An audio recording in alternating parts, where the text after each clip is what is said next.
Good evening, good afternoon, good morning, wherever you happen to be. It's that time of day.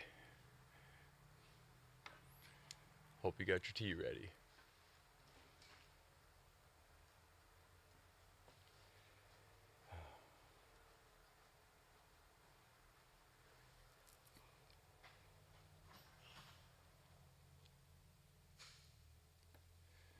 All right. Just going through some bees. Oh, these are some of the colors left over from what we were talking about last week. So we can touch on that again. Good stuff there.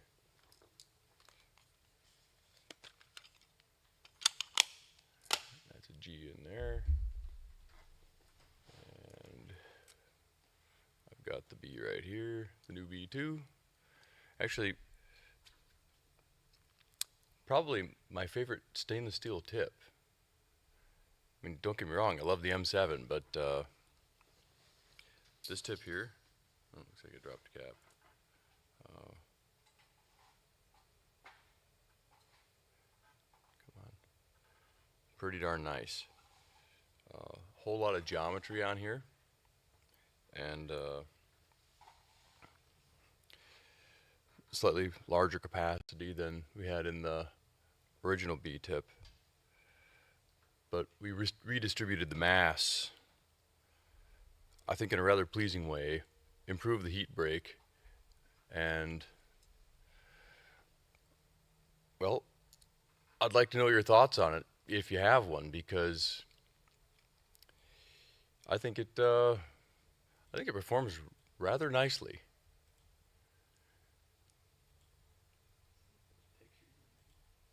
Yeah, there, that's a nice picture there, so you can kind of see it a little bit more close up. Uh,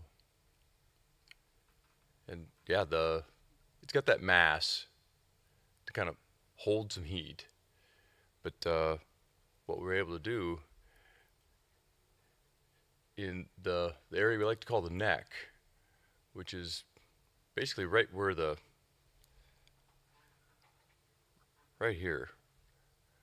right where the tip kind of meets the stem, really thinned it down to try and reduce the amount of heat transfer from here. So even though the silicone doesn't transfer a lot of heat, when you put one of these tips in a regular stem, not a silicone one, it still has a pretty nice uh, heat transfer compared to some of our other tips. Kind of like the M7, also pretty good on the heat transfer side of things. Yeah, I want my wide shot here. So anyway, yeah. Well, all right. So I see some of you actually are trying out that new stainless tip. Yeah.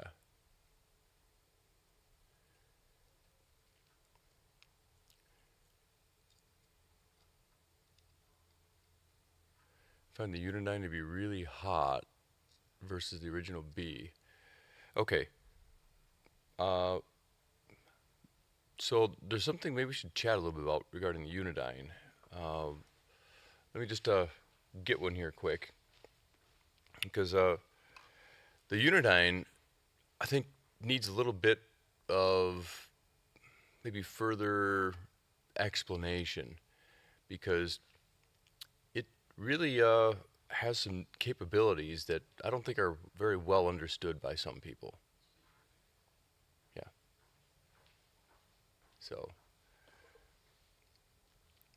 if we look at a Unidine, for example, um, so the Unidine chamber here uh, doesn't have any fins. Okay. Uh, so what that means is when you're heating it, unlike a tip, like a standard tip, like B tip, the B2 tip, any of them, if you want more heat, you heat a little bit lower. Okay, like the mass just underneath the chamber for the B2 tip. If you do that with the Unidine, you're heating Let's just put it this way. If we think about the heat break as being like a stream flowing through a piece of land, okay, one side of the stream is hot and the other side is not, and we want to keep it that way. Well, the heat break is effectively the bridge that allows you to get from one side to the other, but it restricts travel only across the bridge. If you heat low on a Unidine, you're heating the side of the river or the stream that you want to stay cool, and you're putting the heat right there. Okay, so if we go and put a cap on the Unidine, okay, so if I go and put this cap on here, notice the cap ends here, but now I push it on further, okay. If I'm heating low on the cap here, I'm actually heating the part that I want to stay cool. So, in other words, when I'm heating on a Unidine, I want to be aiming about the middle of the cap, somewhere around the N or the Y. And this will make quite a difference in terms of how hot the rest of the stem gets. Helps a lot if we're aiming our torch at the chamber and not on the opposite side of our thermal break. Anyway. So, same thing when using the Unidine with a Dynacoil. Okay, the Unidine, as a rule, it is counterproductive and disadvantageous to heat lower than the bottom of the chamber, because what you're doing is you're heating the stem. In fact, any of the heat that you heat when you're heating that cap down low like you would with a regular tip, you're just driving it all into your stem. So, not really what you want to do.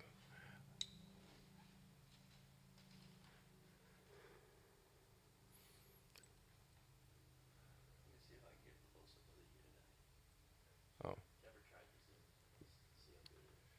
Why don't you grab one of the other ones?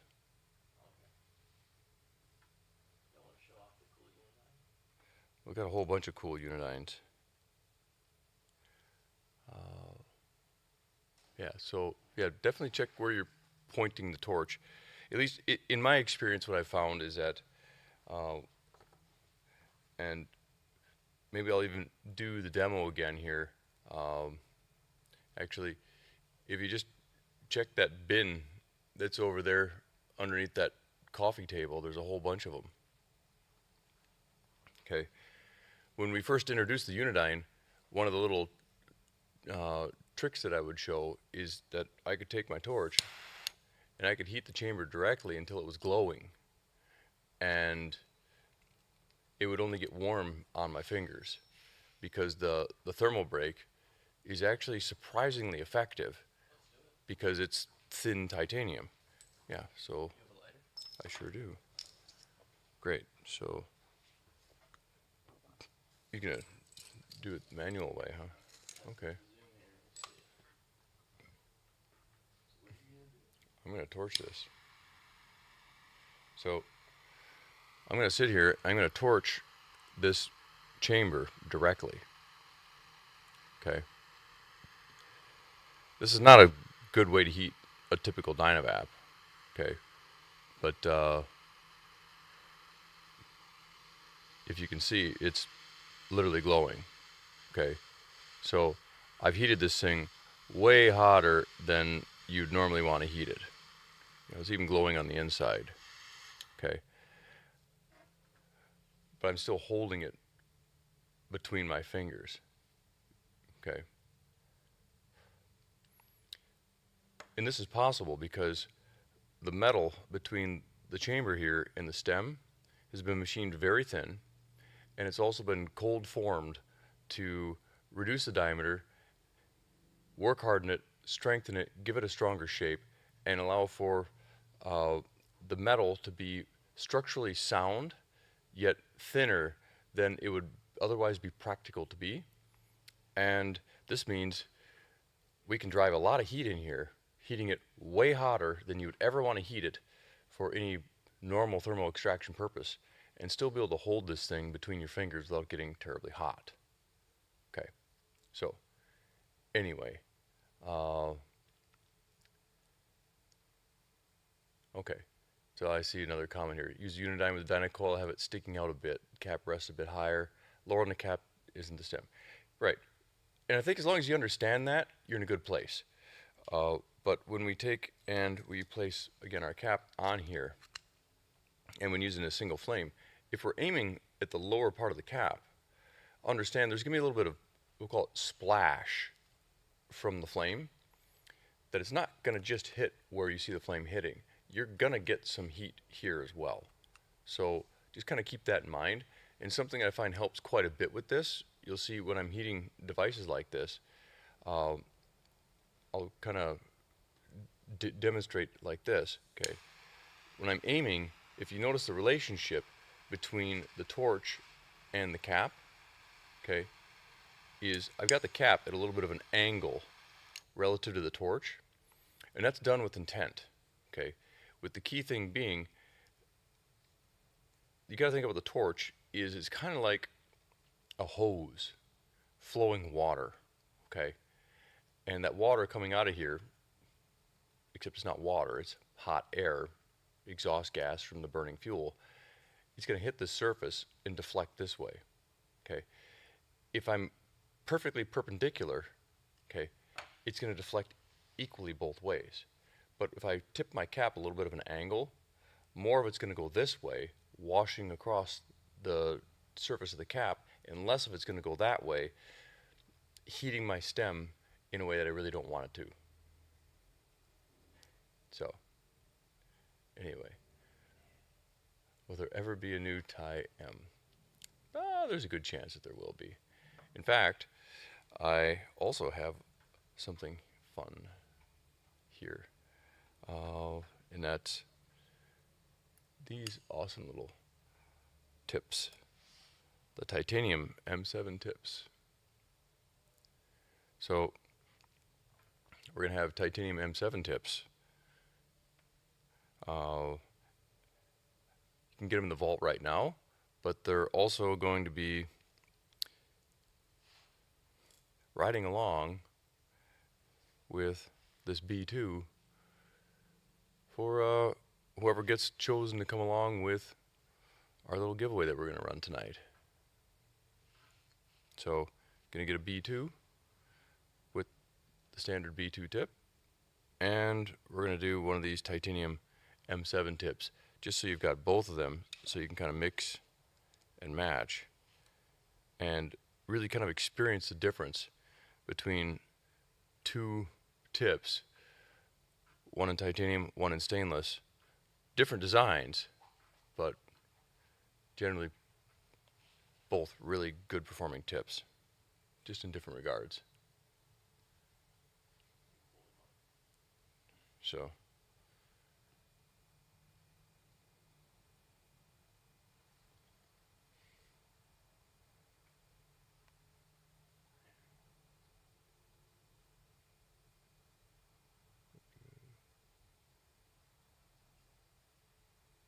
yeah.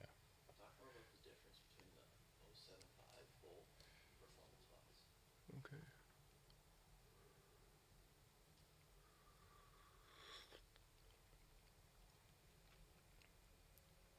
Oh, someone's got a Thai M7. All right.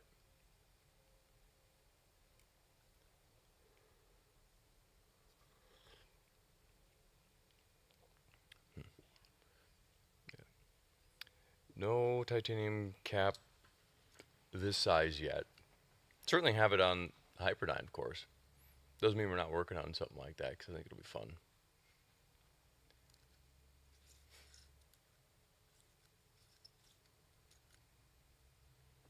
Okay.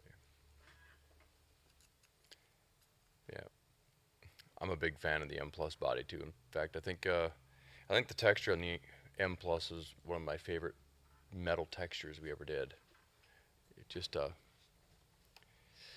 really resonated with me in terms of just nice texture, really kind of chunky and almost organic looking. I just really liked that. Had a nice feel between my fingers. I know some people didn't like it, but oh, you're not going to get focus there, are you? I think the majority of the people that didn't like this stem were basing that just on pictures and didn't have a chance to actually physically see it in person or have a chance to actually feel it. Because it's not sharp. Uh, it's actually relatively smooth, but uh, it certainly has a nice texture and it plays in the light in such a nice way.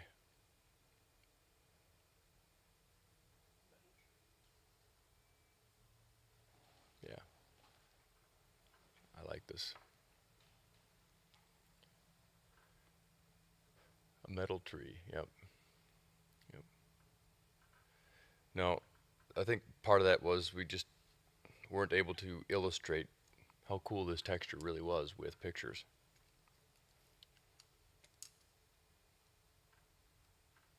Yep, and definitely like colors. Rosium is one of my favorite colors, that's for sure. So, if you like, drop your colon in the chat, and you'll be entered in a little giveaway that we're running right now for a new B2 with the new B2 titanium tip, which is actually my hands. And just to make things interesting, we're going to include one of these M7 titanium tips, which I think is really fun. The M7 titanium tip is the only tip that we've really released at any sort of scale that is nearly identical to another tip that we've made in a different material. So in general, we've only had tips in stainless and titanium, but they've always been a little bit different. No, I said B2 tip and this M7 titanium tip. But we'll see. Ah, stuff. When will the 4-5 tie?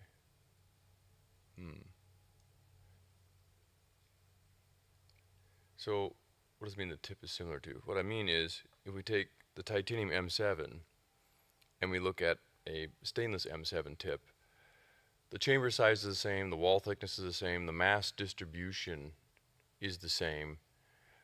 The geometry is nearly identical. The only thing that's really different is we changed the patterning just a little bit so it would be easy to visually differentiate one from the other. I don't know if I've got a M7 tip here. Maybe I do. No, these are B2 prototype tips. So I think once people have played in the Dynaverse a little bit, that's a titanium one. Yeah. Yeah.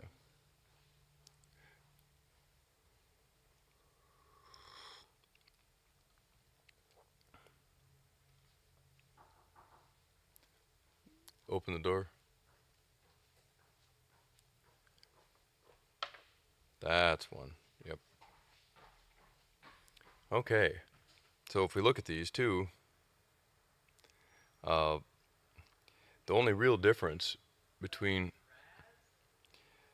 the M7 stainless and the M7 titanium is if we look at just the cuts, this one is just slightly different. And that was mainly to help differentiate. So it would be easier for people that weren't familiar with looking for the differences between stainless and titanium to be able to see what they are. And if you're holding the two in your hand, you can definitely feel the difference. Feel free to drop in whenever you like. Sort of visual clue to the cap. Oh yeah. In fact, I can show you. There's a visual clue built into the caps right now. See if I can illustrate here for you. This is a good one. Yeah, here we go. Yeah, sure do. But I'll just do it this way. No, but we want to be able to see. So what I can do is I'm going to heat this cap, and when it comes to temperature, just watch the cap.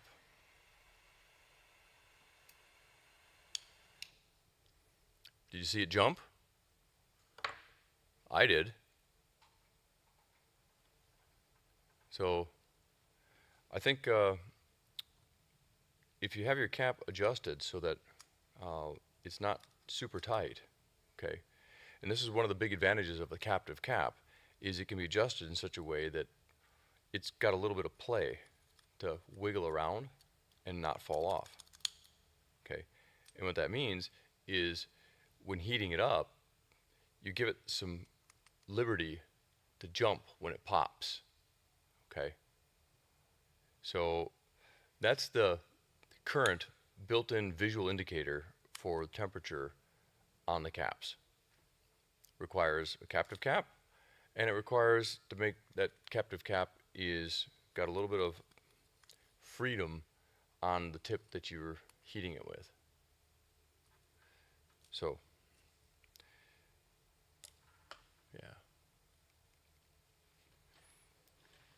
yeah, the jerseys, by the way, we're looking to launch those on the website sometime in the next week or two. We've got a few new designs, which is kind of fun. We've got, of course, a couple hockey jerseys, some football jerseys that maybe aren't visible right now with this camera angle, but we'll get some of those pictures up. You want to roll in? Can you get through there? The light might get you. But you're familiar with close quarters navigating, aren't you? Oh wow. You good with it? You are going to disappear with this Oh, background. no, sure, I will. I think, yeah, I've got black on underneath as well. So remember, the mic is there, so no one's gonna be able to hear you unless you're near the mic. So, This way. hello, Mr. Raz. How you doing, George? How Welcome you doing, back to everyone Wisconsin. out there? Thank you. I don't think I've seen you since Germany. Yeah, that was, last time, end of Mary Jane, that sort of Yeah. wrap-up time. Time has flown, though. I feel like that was like 2 weeks ago. So, I think you've flown too. just a bit. Yeah, this is... I've just hopped from Vegas to here to Cali, just all over the place. But fun times, Yeah. busy times. Yeah, it's been kind of a exciting summer, hasn't it?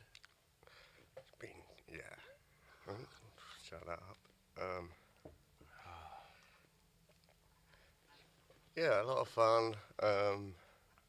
Just traveling the world, seeing people, hanging out with the friends you meet along the way. And I find the more you do that, the more you end up going back to visit those friends. You end up building communities and people Yeah, as you go along the way. It's kind of a beautiful thing, isn't it? Especially if you kind of go out there with the intent to connect and then connect. One of those biggest things to overcome at one point was that, just putting yourself out there, that solo travel, that solo peace of mind of, I can just go to this event or this place. Yep. There'll be someone good there you'll run into and interact with and find along the way. You know, I'm glad you bring that up. It's certainly a mindset, and like you, it was something that I had to kind of get accustomed to because, when I first went to Europe for Dynavap, it was in 2018. I went with a few other people from the company, and the follow-up trips, certainly same thing. Always going with a few other people. But It's at some point, it's like, well, there's just stuff that don't need other people to travel with to get done. And sometimes it's just easier to travel by yourself. Sometimes it's not. Sometimes you got to do it both ways. Yeah, I've got my. I just was helping my cousin. He just did his first trip to Amsterdam, and he had a fair few hurdles along the way. Like Yeah? stuff that I've never ran into. He arrived at an airport and got evacuated because of hazardous materials in the terminal, which Oh, isn't something you run into too often, and quite a no. deterrent for your first travel. But I've never heard of that. no, I assume someone bought something they shouldn't near those scanners, and it created just a big panic. Oh, man. But And that was where? that was Heathrow Terminal 4, Okay. so one of London's busiest airports. But he Oh, pushed on the next day, still had a few hurdles, managed to get on the wrong train from Amsterdam, and then leave his suitcase on the train. So, but he rocks up to Amsterdam, puts it all behind him, and now it's become one of his favourite places, and he can't wait to travel again. So just that mindset of, hey, yeah. this can work out, things are fixable, travel along. Yeah. But, that's it's good, for people to hear these stories and just know that just about anything that you actually really want to do, you just got to decide that you're going to do it. And then one step at a time, one problem at a time, solve the problems, convert the problems from problems to obstacles, overcome them, and go live your life on your terms. It's it's kind of life changing, isn't it? It's a lot of fun. I Just mean, yeah, as you said, the freedom, the life changingness of that. Just the one thing not to lose, your passport. have you done that? Fortunately not. It's one Okay. of those I keep pretty close to me, and other than that, most things are replaceable. But Yeah. you have to deal with a lot of not fun to replace a passport. Yep, for sure. Uh, I believe it follows you too. If you've lost a passport, occasionally you can be asked if you've lost a passport, and that puts you into further checks at airports and regulations. hmm. I got asked if I had lost my passport once, and the answer was no. And then subsequently, I was further checked. So I don't know if I Sometimes, completely agree with that, yeah, but I'm not sometimes you're saying you're there either wrong. way. Yeah. Uh, yeah. Anyway, no, I like how some people are commenting here. Fear is just anxiety of the unknown. And it is, but I'd like to spin that a little bit because when when you're 6 years old and you don't know what you're going to get for your birthday, are you afraid of the unknown or are you excited?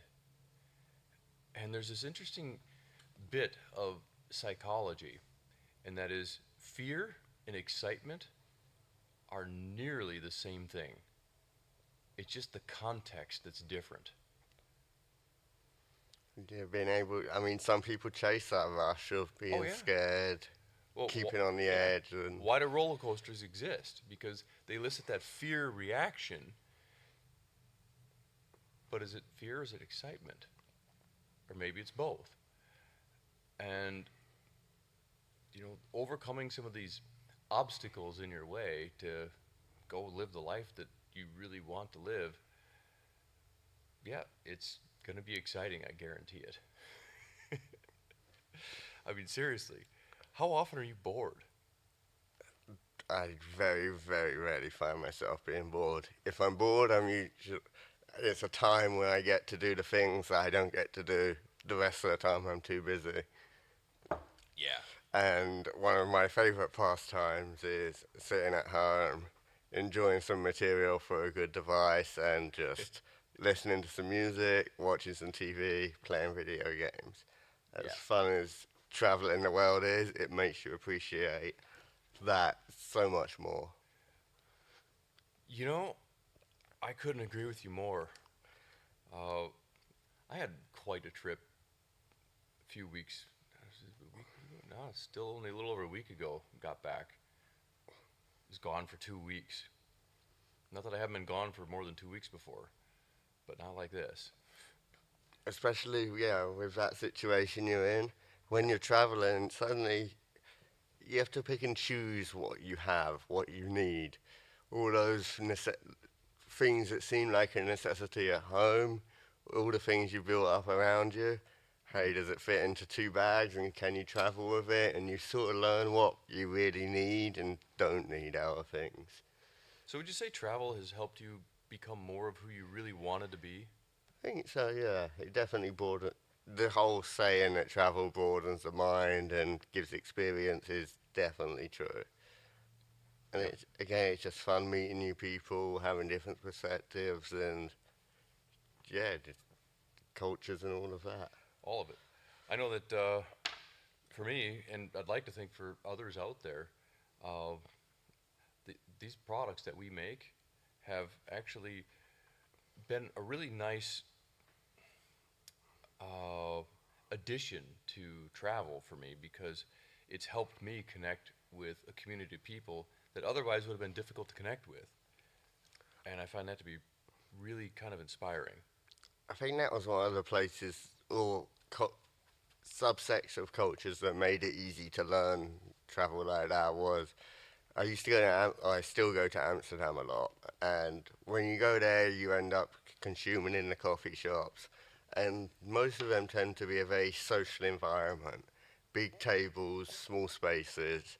So you go there, you end up just sitting down with other people you've never met before, Yep. sometimes not even speaking English, and I used to do it when I used to roll joints, so if you observe someone rolling a joint, you'll always learn something new. Everybody has their own little technique and way they like to roll, prep, or do something. And you sit in one of those coffee shops, pull out a Diner app and start using it. You'll notice people all around you just sort of, what's that? What are they doing What over is it? there? Yeah. And the curiosity will build. And if you're slightly outgoing with them, you can they're just warped in. They're like, what the hell is that? They're ready to ask every question under the sun.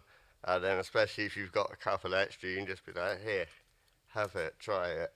And I Cool. returned to Amsterdam in July, sat down next to someone, and it turned out that it was someone that we both sat next to in Berlin and did exactly that.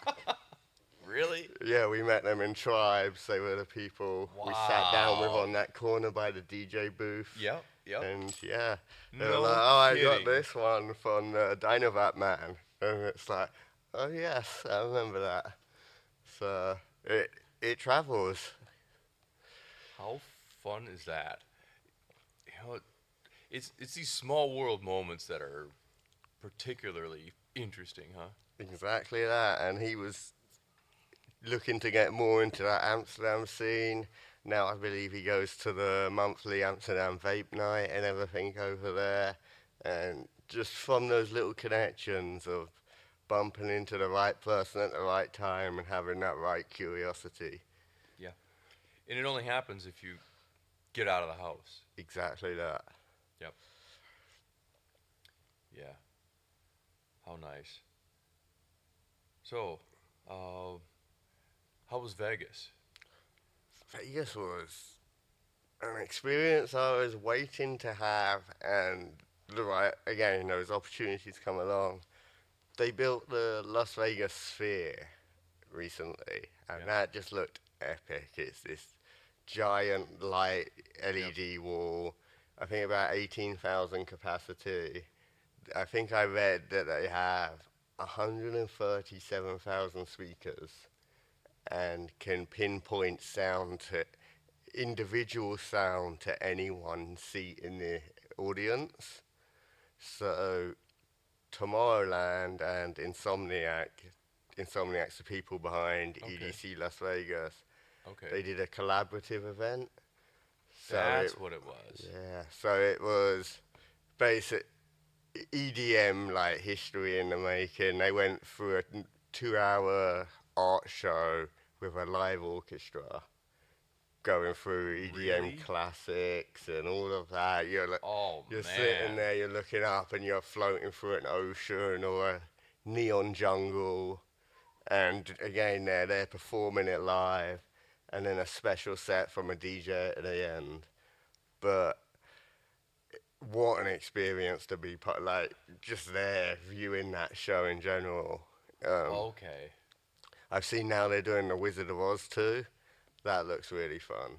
We almost went the music show. We did 2 nights in a row, and we almost went a third just to experience it in a different mindset. Okay. Because it seems like one of those places that how you go there, how you choose to experience it, and what Yep. you do can be a very drastic change. Well, as well as where you sit. Exactly that. So when I go to a party like that, I think I'd prefer the dance floor. The seated on this one can be, you're going to have a completely different perspective. And I believe I was told the seats have haptics too. So you can potentially feel the tune you're listening to through the seat that you're sitting in while an orchestra's playing it below. And above you, it just looks like you're in outer space. It's quite a ride. Wow. And that, I'd yeah, like to see that. I've just seen someone comment in the chat. Yeah. It's got a huge potential for shows, Yep. but conferences, you can direct different audio to different sections. So you can have like the Chinese section, the Spanish section, the English section. They It- can do And it doesn't bleed. I'm not quite sure how it works, but Huh. in theory, they can all have their own translated language directed to their stand, and you can do some pretty cool international things with that. That would be pretty amazing. Wow. Okay. So Vegas was neat. Vegas was, yeah, a lot of fun with that, and know a lot of locals out there now. So other than that, we kind of just avoided the main strip area. Went down there to take a little look and just lived the quiet life of just. This trip was about visiting. It was focused around that and another music festival, but in between those wild events, it's hey, I just want to be around the people that I enjoy being Yeah, around yeah. over here. Yeah. So Yep. No sphere where I was. just of dust. But the dust wasn't even bad. Because it rained. No, yeah, all the social media blow the tiniest things out of proportion out there.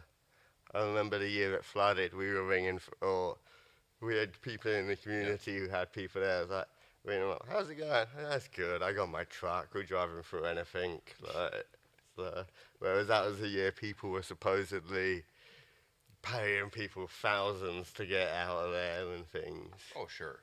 There probably was a few people doing that. Yep. But those people probably would have done it anyway. Makes for a good story. Exactly Right, that. right. There's a lot of that going on at the moment. Oh, okay. Yeah.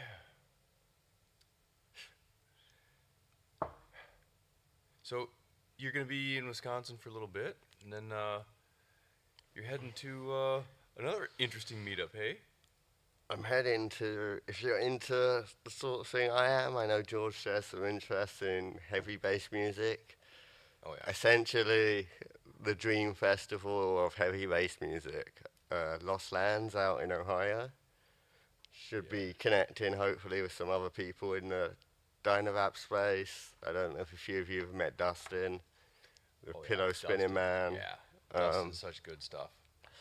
And then, yeah, going on there, got some English friends coming out, and we're going to tackle what we describe as the dubstep Disneyland with dinosaurs. So, that's, Maybe next year. I don't know. It's October, September, October is it's just such a busy time of year. There's just so much stuff going on, like everywhere. it's, yeah, it's, I haven't got a weekend free until the end of the year now. So this was one that had to come out for, but I'm in and out of all these places I love. Like, oh, I'm only here for a week. Oh, I'm only here for 2 days, which a week seems like a load of time, but boy, does it fly when you haven't seen someone in 6 months or something. Yeah, So, yeah, pretty much. but yeah, gonna drive out to Ohio for that, and then while I'm there, probably pop up to visit my friend Austin Simwell, another guy, person in the space. Yep. Again, it seems I can't go to the same state I've got a friend like that in and not swing by and say hello. No, no. Why would you want So, to? exactly. I think Austin would benefit significantly from maybe not the full-on Lost Lands experience because maybe he's not quite ready for that yet, but just one day. Just give him a day pass and be like, yeah. It seems like there's Lost Lands, the big Insomniac ones, they seem to be building worlds within the festival that you can just go there and enjoy the festival, like all these little side quests, Oh, yeah. adventure-y things. Yeah. I saw this time they've added a steak experience above one of the stages on an elevated view sort of thing. Oh, neat. So Hey, you can go and get a fine dining experience. look what I just saw. Austin's going to Lost Lands with you. Well, there we go, Austin. Come on down. I think it's only about 2.5 hours from I here. mean, it's so close. And if I was going to go to Lost Lands with anyone, it would be with the person that's sitting to my right. In fact, that just seems like a lot of fun going to any kind of festival with you. Uh, The last festival I went to, it was Rampage? Rampage Open Air in Belgium. It was a little reality checking and overwhelming. Yeah. I must have known over 200 people at that event. But I had like major DJs who knew me coming up to me, and it was like, I just go to these things and know a few people and do a few things in London. I'm not exactly anybody in this space. I couldn't imagine being someone who is actually like a huge DJ. The It's Right. lovely. I absolutely loved it. There's nothing better than that, but it does take a tax saying hello to that many people and interacting with that over a weekend. Sure, sure. But it now means that just exactly that, putting yourself in the space. It's hard for me to go to an event around the world without finding someone I can bump into with something or someone in common. Yeah, which didn't just happen, and it's kind of cool that now you can go to these events all over the place and you don't necessarily know what you're going to get, but the likelihood you're going to get something kind of fun and interesting, it's there. Oh, here's something about wicked woods in Canada, huh? I haven't heard of that one. Huh. Check that one out. There's a really cool one, or it looks really cool, happening right now in Arizona, Gold Rush. Hmm. It looks like they've made like a cowboy western town out in Arizona, and Really? they're doing a heavy bass festival there. Really? Yeah. Okay. It did look dusty though. My friend was complaining, it's like, oh, so dusty. I wonder how Lost Lands will be, because I think that might be dusty too. I've heard it's awful for that. And last year they had the fire ban Yeah, in the place. fire ban. Couldn't even light a cigarette. Yep, no pyro, no cigarettes, and they used the community to enforce that. Like, look, guys, no one wants this, so if we see you doing it, you're out because it's not us who imposed it, it's the local, like, ruling because there is a national emergency on wildfires right Yeah. now. And, So, you know, you start the wildfire at a festival, your festival might get canceled. That sounds terrible. especially in a place like Ohio, I feel like I've never, Lost Lands is one of the few festivals I've seen that has people outside protesting because Ohio's quite a religious place. Oh, And so they'll get people outside with religious signs protesting the festival. And it's like, really? huh? I guess so, yeah. Wow, who doesn't Maybe like dinosaurs? dinosaurs question their views of life. But my views of life is what they're doing down the street doesn't affect you sitting at home indoors. Go back there. So, Yep. Yeah, exactly that. I've got you see as people are saying about the bandana with the dust. I feel like I'm going to have to resupply at the merch booth. Well, actually, no, you have those Dynavap cows. I have to Yeah, go we've buy got one of those. those. I'm sure we've got a few lying around Yeah. somewhere. Uh, yeah, it just seems like dust is like a part of festivals. Yeah, even in the UK, it's like that. You're doing it in the middle of summer Yep. on Yep. dry mud. Everyone kicks around. You end up coming home with brown shoes and blowing your nose and being like, well, that's probably not the colour that should be. But okay. So, Yeah. and that's in the central London parks, like not even out and about. So, So you're booked to the end of the year. I think so.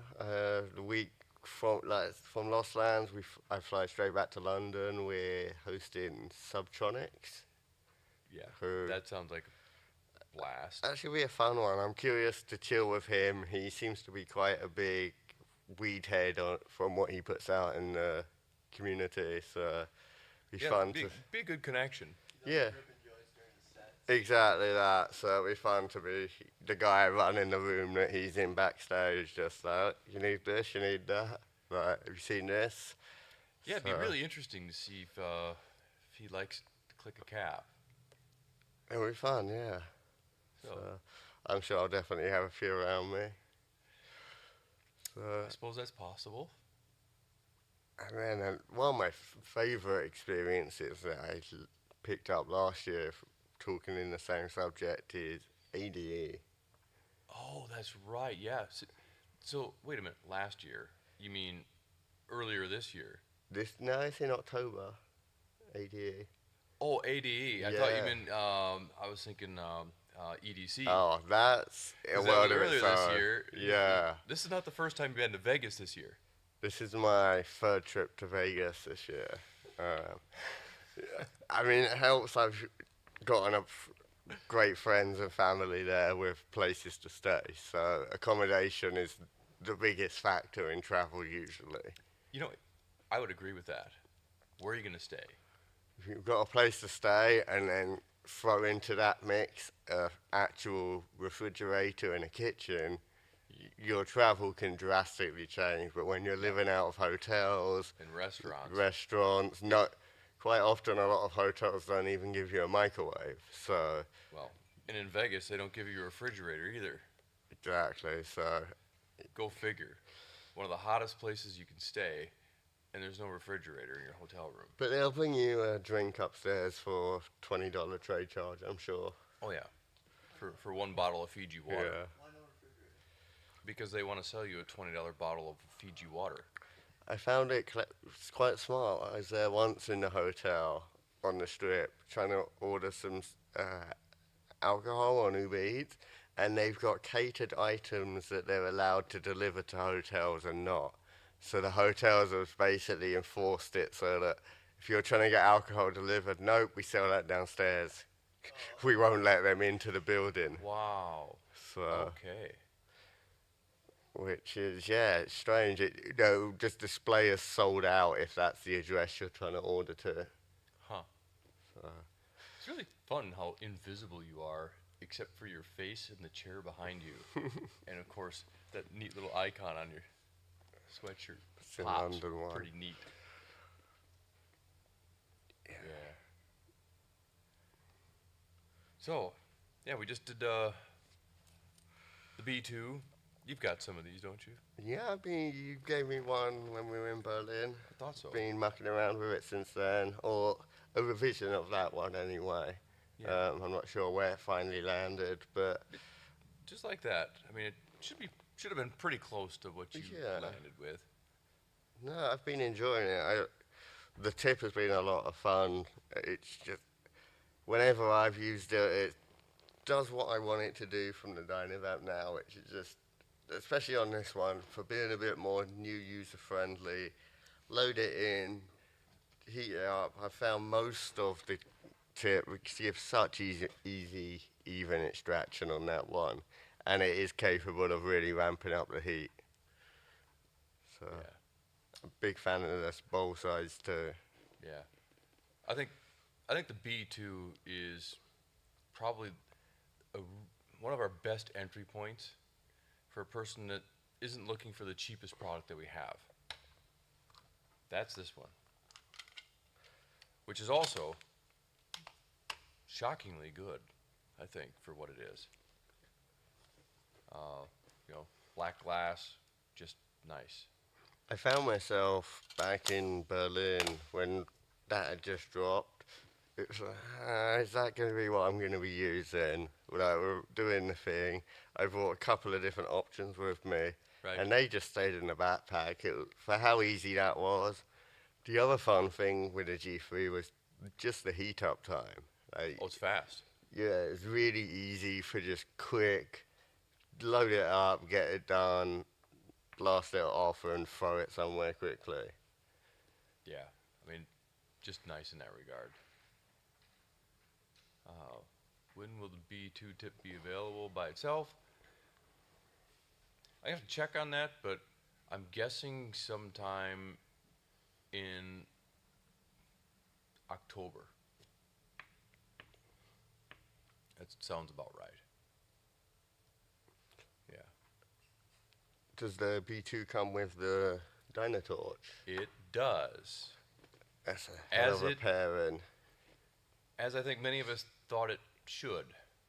Um, I think it, yeah, it's this and this is just nice. Well, I guess you can't even see that. You know, putting the B2 with the Dynatorch. And speaking of that, just a little tidbit in case you didn't know, the Dynatorch has this built-in feature that I find to be particularly nice, and that's it's a stand for your device, and it works with just about any device that we made, and it's really nice because when you put even something like a Unidine down on there, if you just put the hot cap on the hot cap, well, it's hot cap on metal. It's going to make sure that you're not creating any problems with anything that's hot. That was one of the original design features on the B, was Yes. that when it was on on a flat surface, the tip wouldn't actually touch the surface. Yes, exactly. So So to be able to just have that torch do that across everything. torch is for everything. The B or the B2, you can heat it, hit it, and put it down, even on a tablecloth, and the cap won't even touch, which is kind of nice. I mean, there's other things that I find really nice about the B and the B2. You know, the silicone. I mean, some people think silicone's cheap. Well, that's kind of the point. Also, it's really nice with the heat. Doesn't need any O-rings. I mean, this device is just so simple. Not as simple as glass, but for a device with a modular interchangeable tip, it's pretty simple.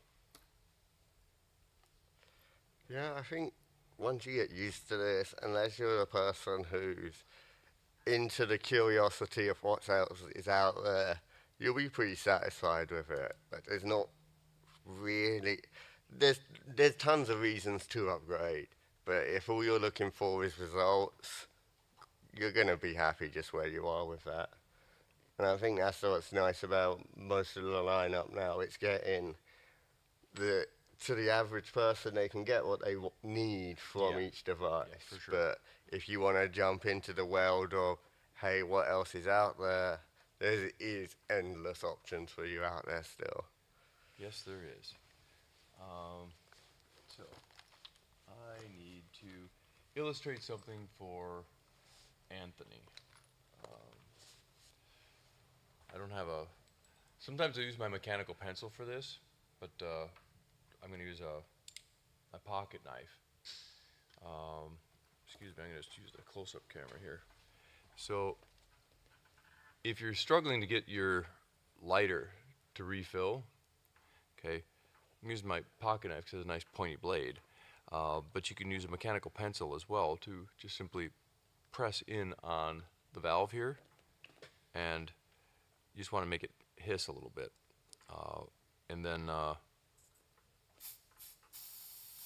just like that, it lets a little bit of the pressure out, and this makes it a lot easier to get the butane out of the can and into the lighter. Because what we're trying to do is we're trying to create a little bit of a pressure difference between the can and the lighter.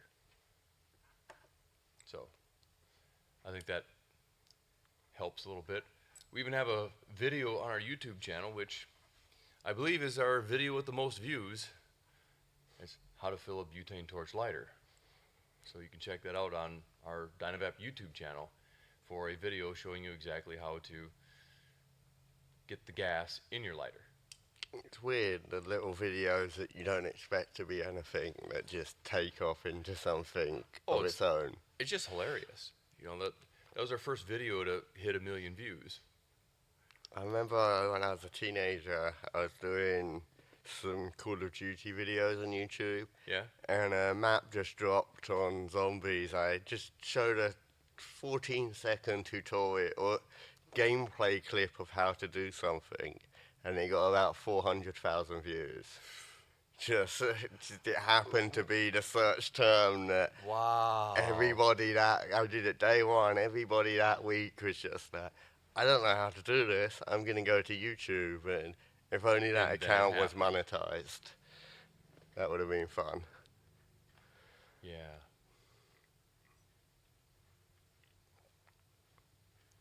Okay, so if you never got any gas into your lighter, here's the thing. You put the can in, nothing's going in. You're actually getting a little bit of gas in there, not liquid. So then when you go to purge it, some of it will come out. And then the next time you go to do it, if you do it right away, it'll also help.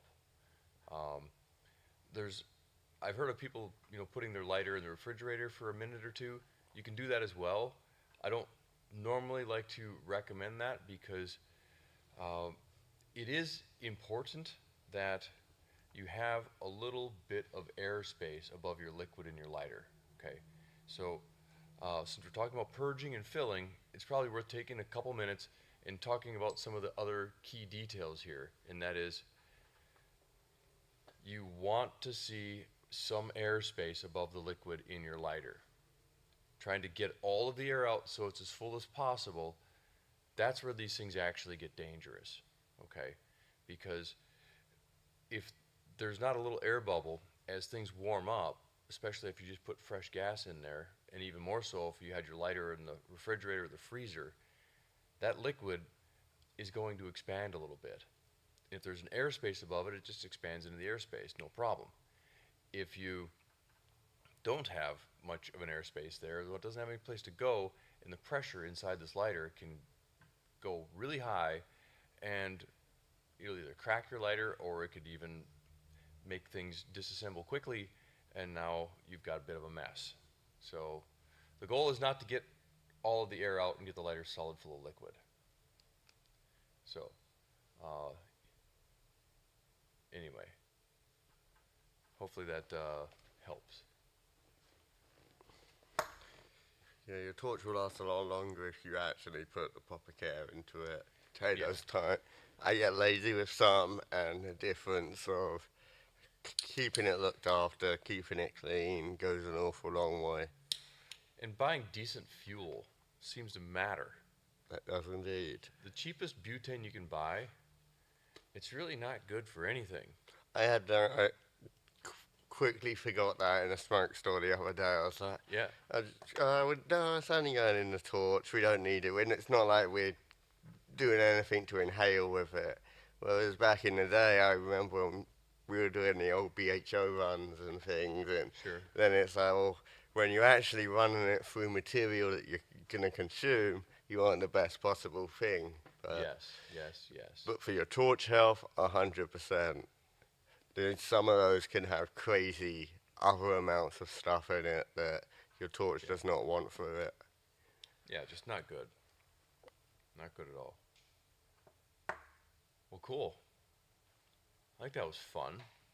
Uh, Sometimes it's hard to catch everything in the chat. Hopefully, I answered most of the questions you guys are looking for. Uh, yeah, It's always fun hanging out on Sunday nights. it is. It's nice to be in a part of the world where it's actually 8:30 as well. Yeah, I suppose when you're normally at, it's about 2:30 in the morning when we start That's the when we stream. start, and then usually we're sitting there till around 5 or 6 a.m. just hanging out anyway. Yeah, So, watching the sun come up. All right. Well, until next week, thanks everyone for joining in. Appreciate the support.